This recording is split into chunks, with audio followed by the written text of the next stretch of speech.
जय भोलेनाथ। आप सभी का हमारे YouTube चैनल पर हार्दिक स्वागत है।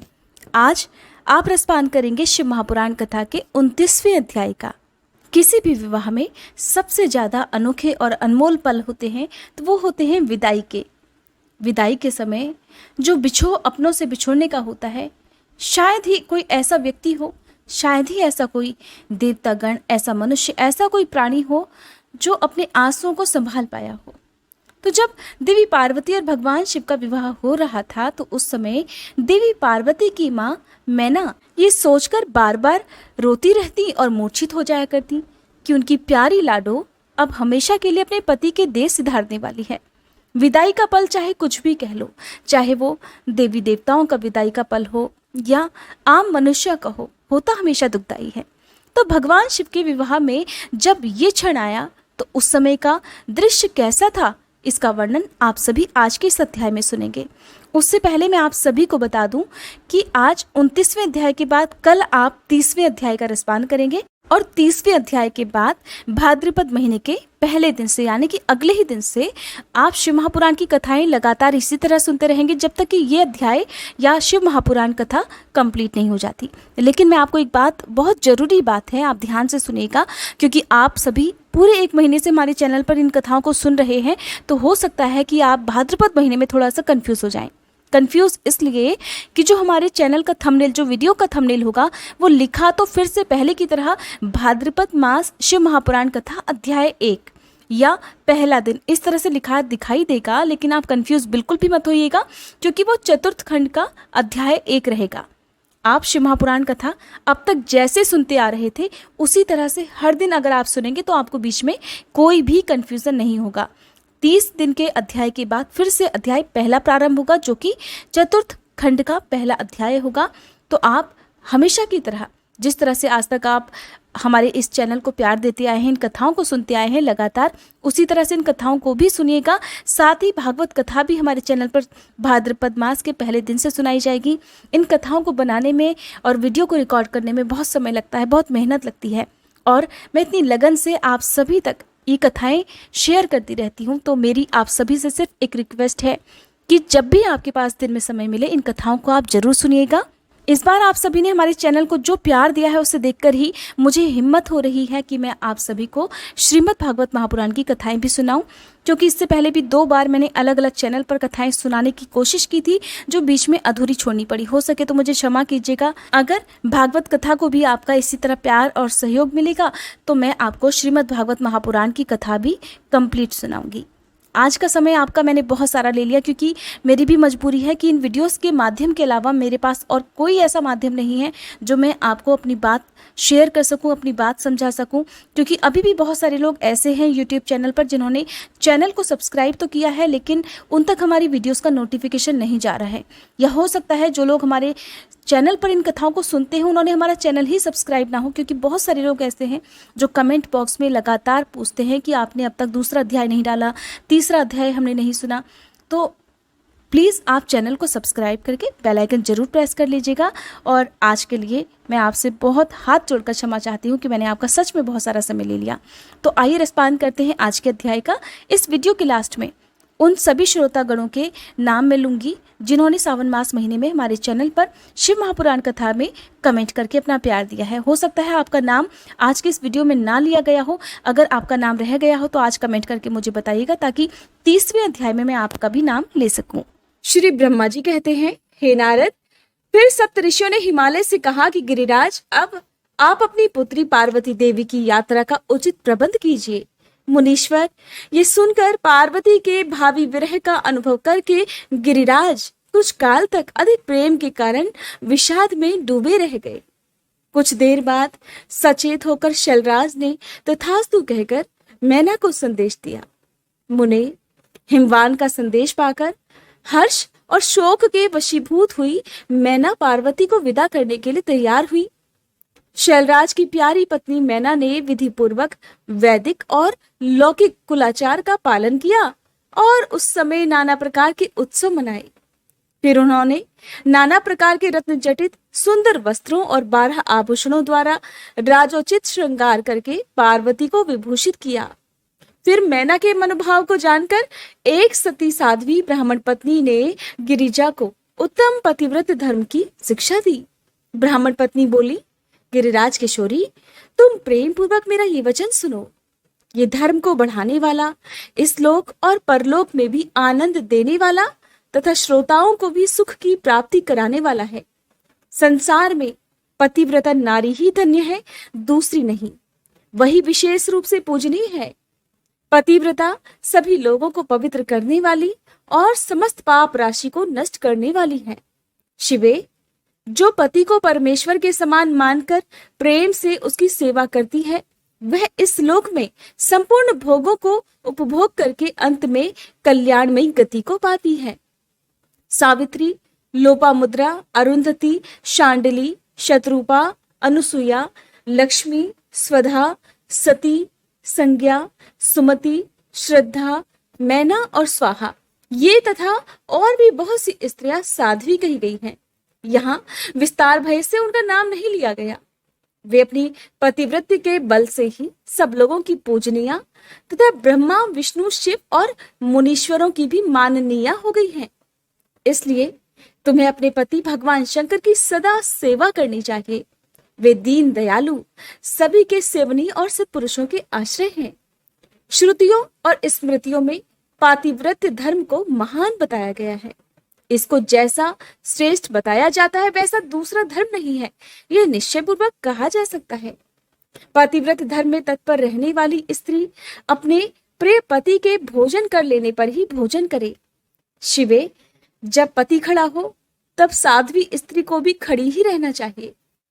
शुद्ध बुद्धि वाली साध्वी स्त्री प्रतिदिन अपने पति के सो जाने पर सोए और उसके जागने से पहले ही जग जाए। वह छल कपट छोड़कर सदा उसके लिए हितकर कार्य ही करे। शिवे, साध्वी स्त्री को चाहिए कि जब तक वस्त्राभूषणों से विभूषित न हो ले तब तक वह अपने को पति की दृष्टि के सम्मुख न लाए। अगर पति किसी कार्य से परदेश में गया हुआ हो तो उन दिनों उसे कदापि श्रृंगार नहीं करना चाहिए। पतिव्रता स्त्री कभी भी पति का नाम न ले। पति के कटु वचन कहने पर भी वह बदले में कड़ी बात न कहे। पति के बुलाने पर वह घर के सारे कार्य छोड़कर तुरंत उसके पास चली जाए और हाथ जोड़कर प्रेम से मस्तक झुकाकर पूछे कि नाथ, किस लिए इस दासी को बुलाया गया है? मुझे सेवा के लिए आदेश देकर अपनी कृपा से अनुग्रहित कीजिए। फिर पति जो भी आदेश दे शिवे, उसका वह प्रसन्न हृदय से पालन करे। वह घर के दरवाजे पर देर तक खड़ी ना रहे, दूसरों के घर जाकर ना बैठे, कोई गोपनीय बात जानकर हर एक के सामने उसे उजागर ना करे। पति के बिना कहे ही उनके लिए पूजन सामग्री स्वयं जुटा दे और उनके हित साधन के यथोचित अवसर की प्रतीक्षा करती रहे। पति की आज्ञा लिए बिना कहीं तीर्थ यात्रा के लिए भी ना जाए। लोगों की भीड़ से भरी हुई सभा या मेले आदि के उत्सवों का देखना वह दूर से ही त्याग दे। जिस नारी को तीर्थ यात्रा का फल पाने की इच्छा हो उसे अपने पति का चरणोदक पीना चाहिए। उसके लिए उसी में सारे तीर्थ और क्षेत्र हैं, इसमें कोई संशय नहीं। पतिव्रता नारी पति के उच्छिष्ट अन्न आदि को परम प्रिय भोजन मानकर ग्रहण करे और पति जो कुछ दे उसे महाप्रसाद मानकर शिरोधार्य करे। देवता, पितर, अतिथि, सेवक वर्ग, गौ तथा भिक्षु समुदाय के लिए अन्न का भाग दिए बिना कभी भी भोजन न करे। पतिव्रत धर्म में तत्पर रहने वाली गृह देवी को चाहिए कि वह घर की सामग्री को संयत और सुरक्षित रखे, गृह कार्य में कुशल हो, सदा प्रसन्न रहे और खर्च की ओर से हाथ खींचे रहे। पति की आज्ञा लिए बिना उपवास व्रत आदि ना करे, अन्यथा उसे इसका कोई फल नहीं मिलता और वह परलोक में नरक गामिनी होती है। पति सुखपूर्वक बैठा हो या इच्छा अनुसार क्रीड़ा विनोद अथवा मनोरंजन में लगा हो, उस अवस्था में कोई आंतरिक कार्य आ पड़े तो भी पतिव्रता स्त्री अपने पति को कदापि ना उठाए। पति नपुंसक हो गया हो, दुर्गति में पड़ा हो, रोगी हो, बूढ़ा हो, सुखी हो अथवा दुखी हो, किसी भी दशा में अपने उस एकमात्र पति का उल्लंघन कभी ना करे। पति की आयु बढ़ने की इच्छा रखने वाली पतिव्रता नारी हल्दी, रोली, सिंदूर, काजल आदि, चोली, पान, मांगलिक आभूषण आदि, केशों का संवारना, चोटी गूंथना तथा हाथ कान के आभूषण, इन सब को अपने शरीर से कभी भी दूर न करे। धोबिन, छिनाल या कुल्टा, सन्यासिनी और भाग्यहीना स्त्रियों को वे कभी भी अपनी सखी न बनाए। पति से द्वेष रखने वाली स्त्री का वह कभी आदर न करे, कहीं अकेली न खड़ी हो, कभी भी वस्त्रहीन होकर स्नान न करे। सती स्त्री ओखली, मूसल, झाड़ू, सिल, जांत और द्वार के चौखट के नीचे वाली लकड़ी पर कभी भी ना बैठे। इसके अलावा जिस जिस वस्तु में पति की रुचि हो उससे वह स्वयं भी प्रेम करे। पतिव्रता देवी सदा पति का हित चाहने वाली होती है। वह पति के हर्ष में हर्ष माने, पति के मुख पर दुख की छाया देखकर स्वयं भी दुख में डूब जाए और वह प्रीतम पति के प्रति ऐसा बर्ताव करे जिससे वह उन्हें प्यारी लगे। पुण्यात्मा पतिव्रता स्त्री संपत्ति और विपत्ति में भी पति के लिए एक समान रहे, अपने मन में कभी विकार न आने दे और सदा धैर्य धारण किए रहे। घी, नमक, तेल आदि के समाप्त हो जाने पर भी पतिव्रता स्त्री पति से सहसा ये कभी न कहे कि अमुक वस्तु नहीं है। वह पति को कष्ट या चिंता में ना डाले। देवेश्वरी पतिव्रता नारी के लिए एकमात्र पति ही ब्रह्मा, विष्णु और शिव से भी अधिक माना गया है। उसके लिए अपना पति शिव रूप ही है। जो पति की आज्ञा का उल्लंघन करके व्रत और उपवास आदि के नियमों का पालन करती है, वह पति की आयु हर लेती है और मरने के बाद घोर नरक में जाती है। जो स्त्री पति के कुछ भी कठोर वचन कहने पर कठोरता पूर्वक ही उत्तर देती है, वह गांव में कुतिया और निर्जन वन में सियारिन बनती है। नारी पति से ऊंचे आसन पर ना बैठे, दुष्ट पुरुष के निकट कभी ना जाए और पति से कभी कातर वचन ना बोले, किसी की निंदा ना करे, कलह को तो दूर से ही त्याग दे। गुरुजनों के निकट ना तो उच्च स्वर से बोले और ना ही हंसे।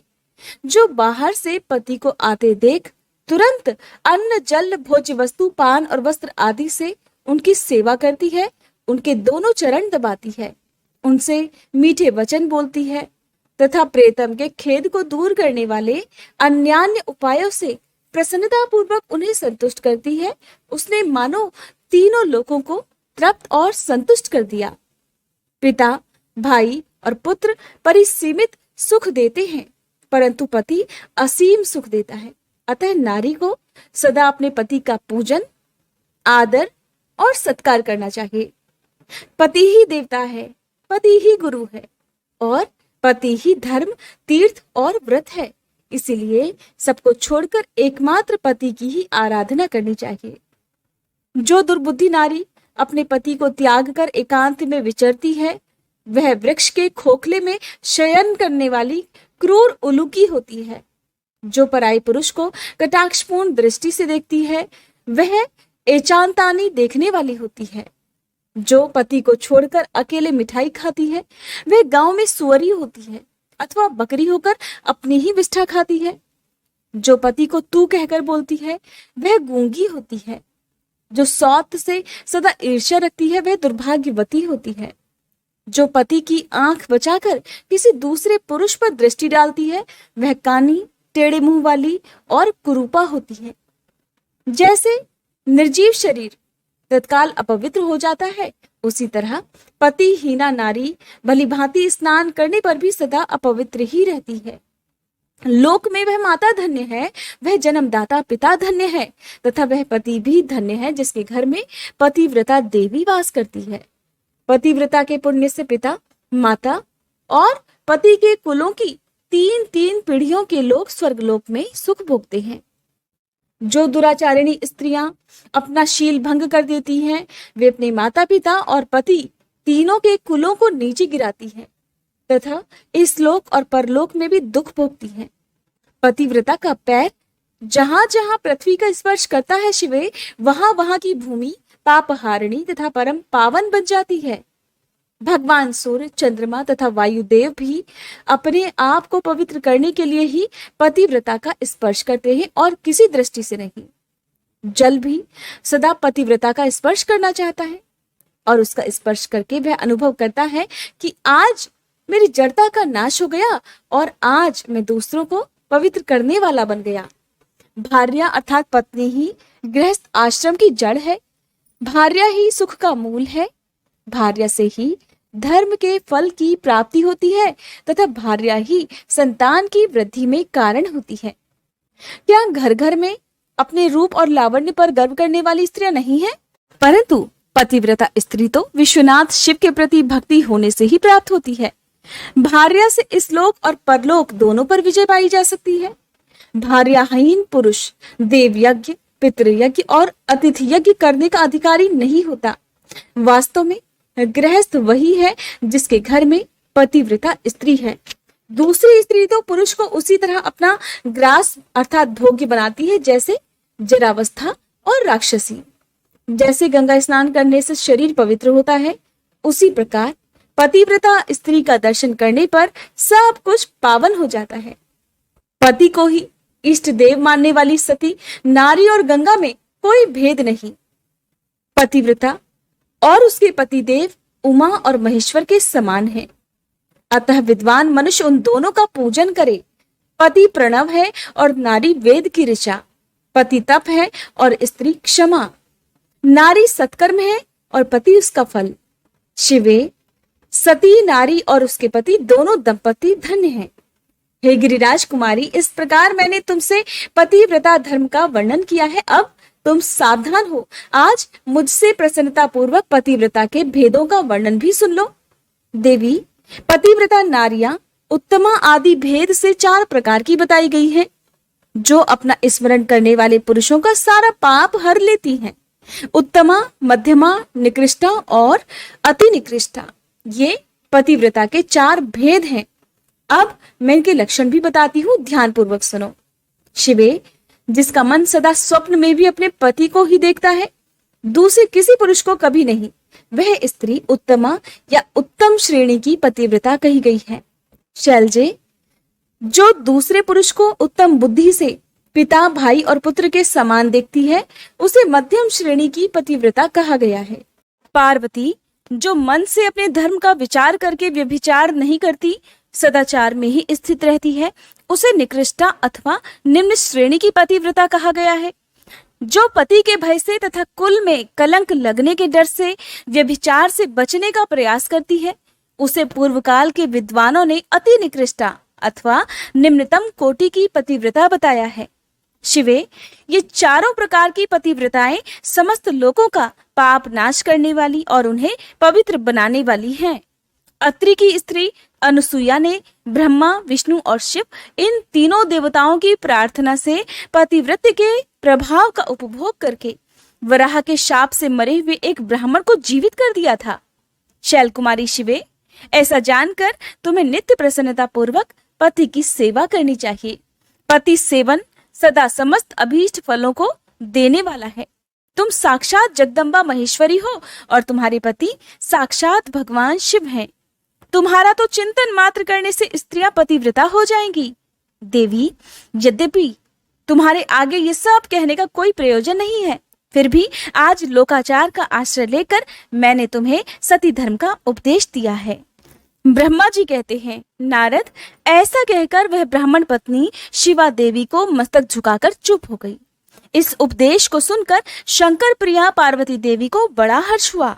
जय भोलेनाथ। आज का अध्याय समाप्त हुआ और अगले अध्याय यानी कि 30वें अध्याय के साथ ही पार्वती खंड भी समाप्त हो जाएगा। इसके बाद चतुर्थ खंड कुमार खंड प्रारंभ होगा। वैसे तो आप सभी का हार्दिक आभार जो आपने शिव महापुराण की कथाएं इतने प्रेम से, इतने नियम से सुनी। फिर भी हो सकता है कि कुछ लोगों का नाम मैं बोलने से रह जाऊं, मुझे क्षमा कीजिएगा। अगर हो सके तो आप कमेंट बॉक्स में अपना नाम मुझे बता दीजिएगा।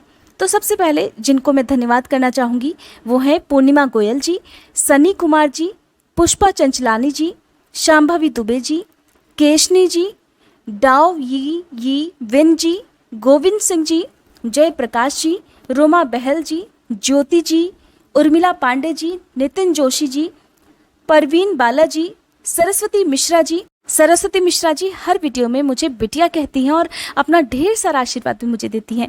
अपना प्यार, अपना आशीर्वाद हमेशा मुझ पर ऐसे ही बनाए रखिएगा।